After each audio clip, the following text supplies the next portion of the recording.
Hello, everyone. Welcome in Coach's Corner.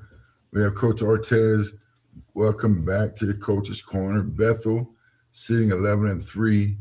You got real momentum in the conference right now. Three losses by a total of 7 points. But I want to go past the record and get to what's driving it. What you're doing daily, coaching life, program identity, and how you evaluate and develop winners. So we're going Awesome. Well, I straight to appreciate you having me on. Yeah, man, we're elated over here. Um, you know what? Fill us in on what part of this job takes the most out of you. Recruiting, development, managing people. I mean, everything takes something out of you. As you go through all this stuff, it's hard to say, hey, this thing is really important. This thing's not as important. Um, we want to try to give whatever we're doing in that moment the absolute, everything that we have. This is such a, coaching college basketball is such a sprint, and it's not a marathon where you pace yourselves. Mhm. When I'm practice planning, I'm putting every bit of thought and energy I have into that. The recruiting world, we want to put as much as we have because recruiting is as important as anything that you do at the college level. And so all of those things take things out of you. I do think that like the highs and lows of winning and losing takes a lot out of you. Where for me, I enjoy winning; it's great, but it does not necessarily drive me every single day to win. But the losses are the things that just absolutely wear on you. It is you lose a game by we lose a game by an offensive rebound, tip into I think number 14 in the country now, and you don't sleep that night because you're thinking of all the things that you wish you would have done differently, maybe a different lineup, whatever else it was. And so I think those losses really stack up and take a toll on you as a coach. But I think everything ends up taking some kind of a toll. But the success and the relationships of the players, like those things, fill up your bucket a little bit and keep you going each and every day. So we're lucky to have good players here that they don't really wear me out as far as like emotionally. Having to deal with a bunch of different issues off the floor or issues in practice. Like they're coachable. They're great people in our program, which allows the lows to be a little less low and the highs to be a little more high. So it's something we're lucky to have here at Bethel, and but there is definitely a level of exhaustion, a level of like burnout that is a real risk here. That's funny because I was going to ask, how do you keep your edge when the season drags and fatigue starts hitting everybody? I think the way I keep my edge is one, I would say I'm very competitive, and so Mhm. competition means a lot to me. But number two, I don't know how I could possibly live with myself if I'm asking my players to play hard and then I'm losing the edge. I'm taking that Mhm. stuff off because I owe it to my players to try to get them conference championships. I owe it to my players to try to get those big wins that we all celebrate in the locker room and you remember for the rest of your life. Like, I think every day I come into the job, I'm thinking of what I owe everyone around me. I owe our players, our alumni, the people that work in the cafeteria here, the people that are teaching our kids. Like that all comes down on my head. And if I'm not prepared and I'm taking days off and all that kind of stuff, like I don't know how I could look myself in the mirror and look those people in the eyes and tell them that I'm doing the best that I can do. So I think just trying to live up to the expectation that we've set here now. Mhm. So, in saying that, what's a coaching habit that you've Players can have improved great systems. most since taking over? Because you've almost become a model of consistency with 4 20 win seasons in a row. Yeah, and that was something that when we took over, Bethel hadn't been above 500 since I was a player here, and so Mm. there had been a pretty. I think it was 13 years below 500. There was an 0-30 year in there at one point, um, and it was so the lowest of lows as far as the program goes. And so we come in and take over and try to set the culture, really try what our standards are here at Bethel. And I think we've kind of done a pretty good job of setting those standards and trying to reach that each and every day. Man, I've learned. I tell people all the time, I wish I was. I almost feel bad for the first, 4 or 5 years that I'm coaching. I'm like, man, if I knew then what I know now, how good could we have been? And I'll probably say the same thing in another 5 or 6 years. I'll probably saying, what an idiot, Yeah. the stuff I'm doing now. But I think there's so many things that go into it. The recruiting side of things, how important it is to get good people in your program. The things that you can't see, what drives people. Are they competitive? Are they leaders? Are they easy to get along with? Like that stuff matters a lot more than you want to think. And so you've got to find people that one can play basketball, but also they have to have that stuff if you really want to win at the highest level. Um, and then I think just managing my time better. So there's a lot that goes into the being a head that I don't love about my job, but it is necessary to your alumni. You got to stay connected to your players. You got to stay connected to the people around campus, and all of those things. The paperwork stuff, the making sure transportation's done, like that stuff matters a ton, and is something that we try to strive and say, man, what would a top level Division I program do? And Mhm. we want to try to give that to our players as much as possible. And so learning just what that looks like, what that feels like, the attention to detail, how important each little thing is something I think I've picked up just over my time here. And been lucky to be around other good coaches here at Bethel that in other sports that we learn a Mhm. lot from each other. And I've picked up a lot from them as well. And so it's been just a great learning experience overall. So if a recruit asks, what is Bethel basketball? What's the one sentence answer? Yeah, I think the one sentence answer is we are the most competitive dudes on the planet, wrapped up in a ball of joy. On top of that, and I think that is something that we really try to separate ourselves from. Everybody says they want to compete and they want to play hard and they want to, the cliches of what that looks like, but the thing that we really try to do is we want it to be an environment that we come to every day and you enjoy being here. You look forward to going to practice. You look forward to going to shoot around. We joke around with our guys. We try to make film session fun at times, or we'll give them a hard time and stuff like that, and try to make this something that isn't as serious as we make it out to be. But when you step between the lines and you get into our practice, we can go from being loud, having fun, everybody's doing stuff in our breakdown drills, to then trying to kill each other in a rebounding drill, and then go right back to having fun after practice.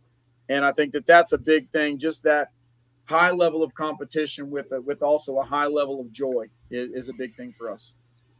So let me set the stage right now. You're 7-0 at home. You're holding teams to 27% from the 3-point line. So when you watch film, what are you grading first? Effort, execution, decision making, or toughness to keep those types of numbers there? Yeah, I think when we're looking at film, I mean, there's so many things. We talk about the attention to detail. I mean, it might be the fact that our bigs got a foot too high in the 3/4 in the post. I mean, it is trying to get down to minute detail stuff. But I think overall, if you're not playing hard, then you have no chance to win anything that matters.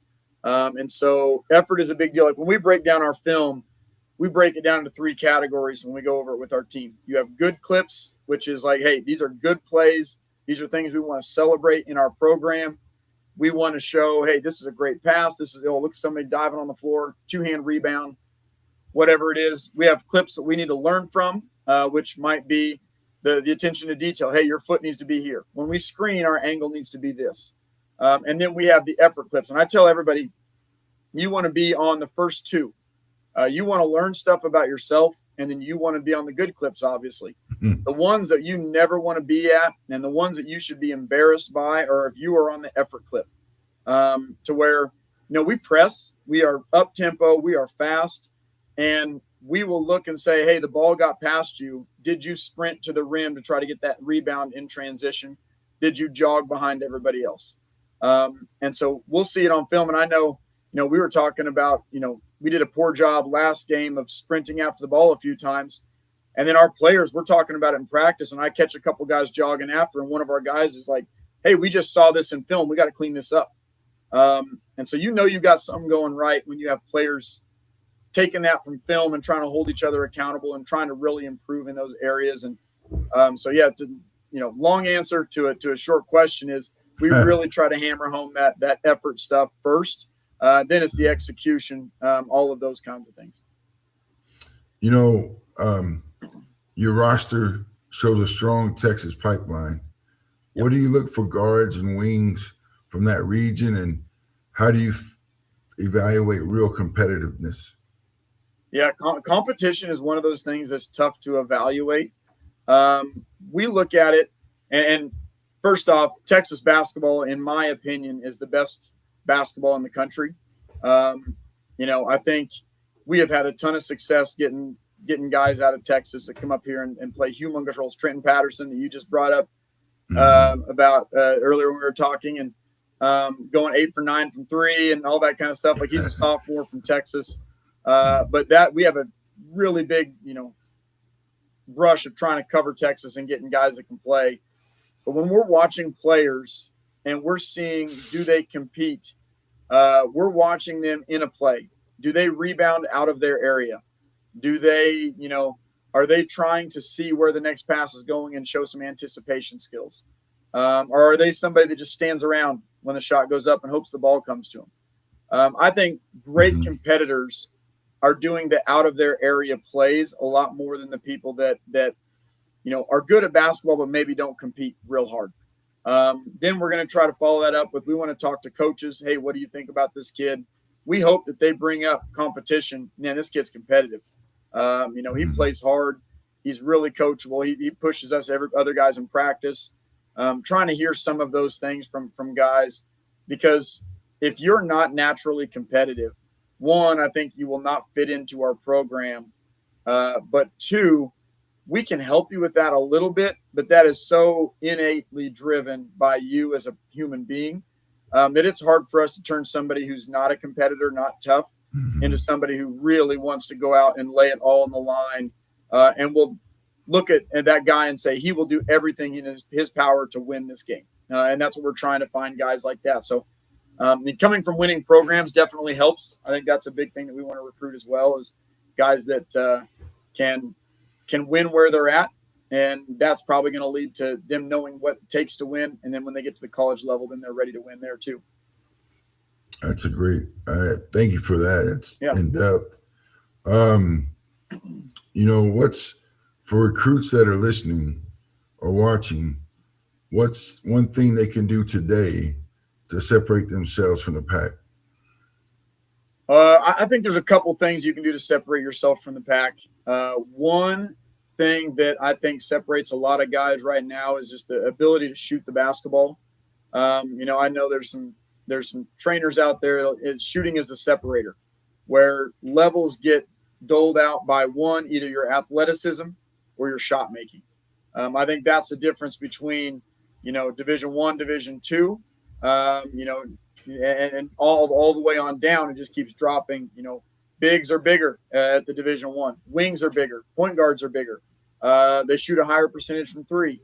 And so that's kind of one of the things I think, shooting skill-wise, just being able to put the ball in the basket. And then 2, from a separator perspective, I would go back to not being too cool to do things. I think it's kind of gotten to the point a little bit where you will stand out if you play really hard. You're getting a high level of deflections. You're somebody who's rebounding out of your area. You're doing some of those things. Now, you have to have the athleticism and the foot speed and all that kind of stuff for us. But that's the difference. There's a lot of fast guys, a lot of athletic guys that we look at and say, they don't play with real good flow. They don't play with control in their game. They're just fast. And so you got to have that athleticism, but you got to have that control and able to go read the game and play, all over the floor. So I think if you can do those things, that separates you out a bunch from just like the normal high school player at this point. Yeah, that's one thing that, I'm trying to hone in on for the city is rebounding, like double-digit rebounds. Yep. not focusing on points anymore. I mean, points are there, but the first stat we read out now is rebounds. Awesome. What Uh, points is so can fool you so much. There's so many kids that, man, I average 25 a game, but then the level of their competition is not great. But yeah, of course you're going to average 25 a game, or I average 25 a game on 25 shots. yeah. That's a difference too. And so, yeah, I think rebounding. What is it? Kawhi Leonard, board man gets paid. Isn't that his big line or whatever? Yeah. But that is, and we've had a guy that played for us that went to play Division I basketball. He was a wing and he was an elite rebounder. That was the thing, because I kind of asked him, what do you look for when you're looking for these lower level transfers that are transferring up to Division I? That was one of their things, is rebounding. That is something that is going to translate to different levels. If you can rebound at NAIA basketball, you're going to be able to rebound at the Division I level as well. And so that was something that really stood out to me and kind of helped, with evaluation of that. So hearing that you're doing that is awesome. Yeah. One more thing, and then we'll get out of here. But so your conference is very tight near the top. Yep. What's the separator you think that wins the league this year? I think, we've won the league once since I've been here, but I think that the separator is, do you win, all of the games that you're supposed to win? Because usually you'll have a log jam, 2 or 3 teams. Somebody in there in that log jam is going to drop a game that they shouldn't, because they have a bad shooting night and they don't match the intensity on the defensive end that allows them to win those games where you have an off night. And so the really good teams, the conference championship teams, they can shoot the ball poorly. They can have an off night and still go get a win because of all of the extra stuff. They get the offensive boards. They force enough turnovers. They get to the free throw line enough, whatever it is. They find ways to win the games that they don't play well, but they still find a way to win. They don't drop a surprise end of January game because they're getting tired playing. I think that's the biggest thing I've noticed in the teams that have won conference championships is they can find ways when they're not there and they're not stumbling upon teams that, they're the heavy favorite against. They're beating the teams that they need to beat and finding ways to steal a couple more that maybe they shouldn't have won there. So I think that's what it's going to come down to, is a team that's tough enough to do those things. And I heard Ben McCollum talk about that, and we've shared this with our players, but he said that the difference between first and second is a lot bigger than the difference between second and 10th. Because the team that wins it is the team that is doing all of those little things. The team that finishes second fell short in those little things in some area, the same way the team that finishes in 10th fell short. And so I thought that was a really interesting, way of putting it for him, because the amount of sacrifice you have to put into everything to really win it is hard to comprehend, I think. And so that's what we're trying to kill ourselves every day doing. And so you can enjoy that in the long run, but it's easier said than done. And there's going to be a team that's going to do that and be worthy of winning a championship. Well, Coach, I tremendously appreciate you being here, especially on a game day. And, you're in your 8th season there, being a player at the university, at the college before. I'm sure you're taking great pride in the outcomes and in the future. Really appreciate you being here. If you're not subscribed to the channel, get subscribed so you can get more coaches on here. And thanks a lot, Coach. Appreciate you being here. Yeah, thanks for having me. Always fun.